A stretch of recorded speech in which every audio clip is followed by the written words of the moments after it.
This is not breaking news. This is not a scandal. This is not about one person. This is about something quieter and more dangerous, because while you were watching the noise, a system learned how to survive lying, not once, not accidentally, but structurally. There is a form of power in this country that does not live in elections. It lives in valuations, in paperwork, in numbers that move just enough to unlock doors and disappear when the bill arrives. And when that kind of power is challenged, the reaction is never loud at first. It is procedural. It is polite. It is surgical. What happened today did not begin today. It has been building for years. Quietly normalized, quietly profitable, quietly protected. If you're still watching, good. Because the moment you think this is familiar, you miss what's actually breaking. Stay with me. Because to understand what's being dismantled now, you have to see what was allowed to stand for so long. Here's the mistake we make. We think power sits with people, with titles, with votes. It doesn't. Power sits with systems that decide what is real on paper. What counts? What gets believed? In this system, numbers don't just describe reality, they create it. A number can open a vault. A different number can close a tax bill. And as long as those numbers move through respected institutions, the system treats them as truth, not because they're accurate, but because they're useful. Banks get fees. Lawyers get paid. Accountants sign off. Risk is spread thin enough that no single actor feels responsible. Everyone benefits from motion. No one benefits from stopping to ask if it's true. This is how control works now. Not through force, through acceptance. And once a system learns it can profit from pretending not to notice, it stops seeing deception as a flaw. It starts seeing it as a feature. That's where the real shift begins. And it didn't happen all at once. It happened slowly. So slowly that almost no one noticed when before quietly became now. There was a time when exaggeration was risky, when stretching the truth triggered scrutiny, when the numbers had to survive daylight. That time passed without ceremony. What replaced it wasn't chaos. It was normalization. Before, valuations were anchored to reality. Imperfect, yes, but bounded by consequence. Now, they float, detached, flexible enough to serve whoever needs them to serve. The change didn't announce itself. There was no vote, no headline. It arrived through repetition.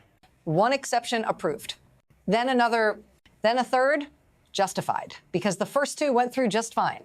Over time, the question stopped being, is this true? It became, will anyone challenge it? And when the answer was usually no, the system adapted. It learned that enforcement lagged profit. That complexity discouraged accountability. That prestige insulated behavior. This is how the most dangerous shifts always happen. Not through rupture, through comfort. By the time the consequences appear, the behavior feels ordinary, defensible, almost boring, until suddenly it isn't. And when the system finally reacts, it doesn't look like reform. It looks like shock. Then the system flinched, not with a speech, not with outrage, with paperwork, a single order, issued quietly, executed precisely. Control changed hands, not symbolically, operationally. A place that had functioned as a command center for money, for influence, for access, was suddenly no longer available for any of that. No events, no meetings, no choreography of power. What made this moment different wasn't the target, it was the method. This wasn't punishment after the fact. This was interruption. The shock wasn't about property.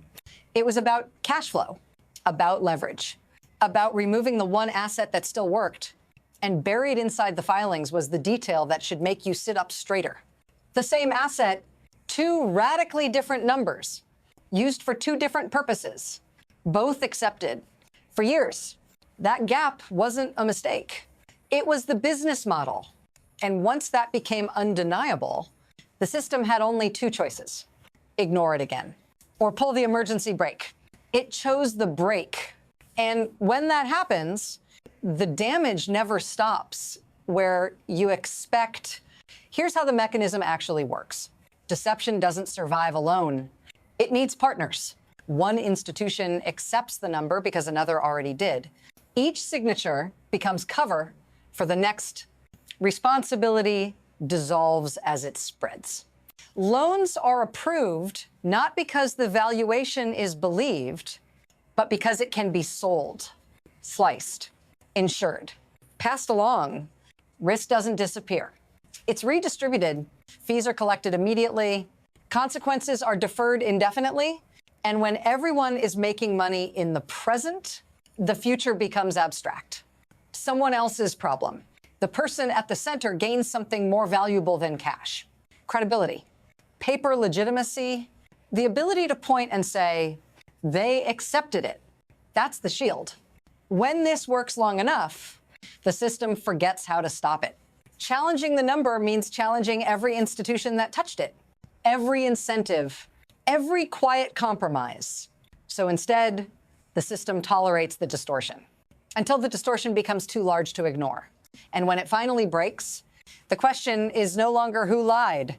It's who knew and kept going anyway. That's when enforcement stops being legal and starts being existential. Then the pace changes. Everything speeds up. Documents start moving. Phones start ringing. Silence becomes dangerous. The institutions that once nodded things through begin looking for distance. Emails resurface. Language hardens. Cooperation replaces loyalty.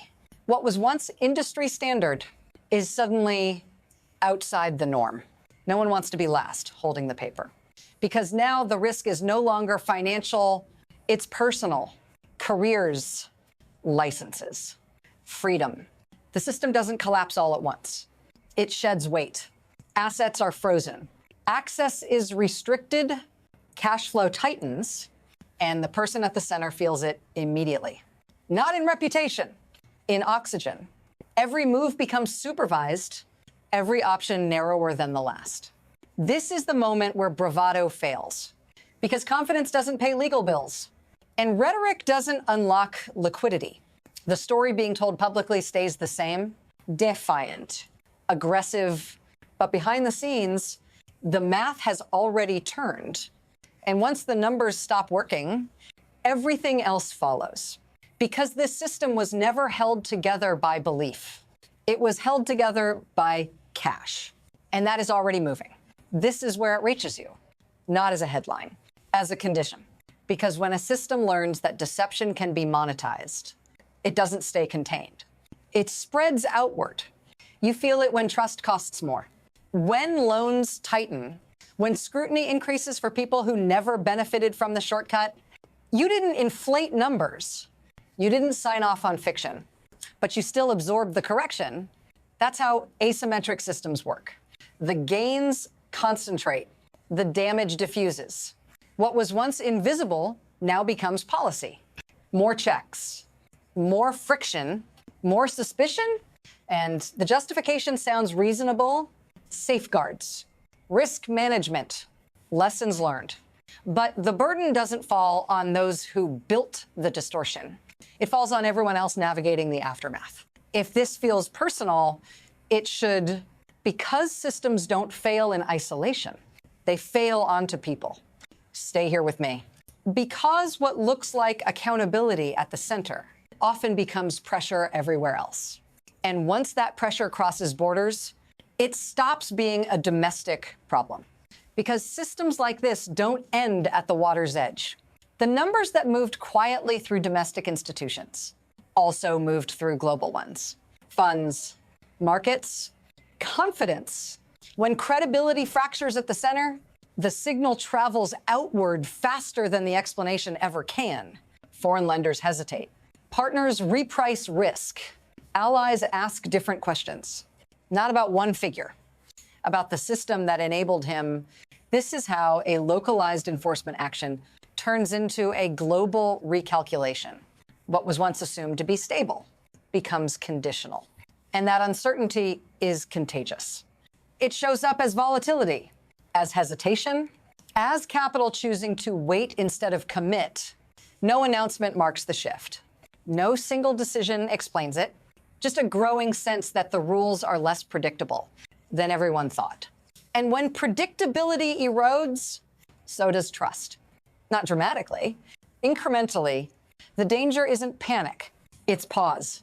Because systems that pause under pressure don't always restart the same way. And the next move, the one that decides whether this stabilizes or spirals, hasn't been made yet. From here, the system has three possible paths. The first is adjustment.